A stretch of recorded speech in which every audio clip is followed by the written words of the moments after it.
Актуелната влада преку Министерот за труд и социјална политика продолжува со своите погрешни политики. Предлага законски измени со кои невработените ќе ги бришат од евиденција само заради тоа што ќе одбијат крајно непристојни и потценувачки понуди за вработување.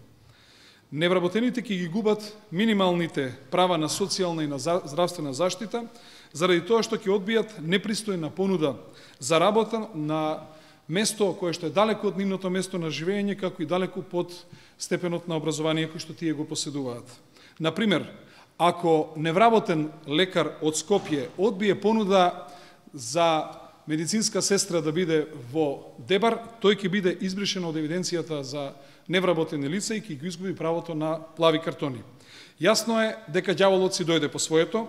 Владата во очај од недостаток на резултати во економијата ќе удри уште повеќе и уште посилно по најранливите категории на граѓани, како што се невработените и технолошките вишоци и стечајците.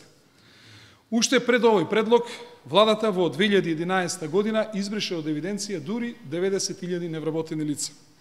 Овој процес на бришење особено се интензивира после парламентарните избори во јуни месец 2011 година. Тоа значи дека Никола Груевски пред избори ветува на граѓаните дека ќе ги вработува, а по избори ги брише од евиденција. Најдобра потврда за тоа е фактот дека во првите 4 месеци од 2012 година се избришени преку 22.000 лица, што значи дека оваа тенденција и натаму продолжува и очигледно е дека и ова е малку на владата, па со последните законски измени власта во пресрет на локалните избори сака со тешка манипулација лажно да и представи на јавноста дека се намалува бројот на невработени лица во Република Македонија.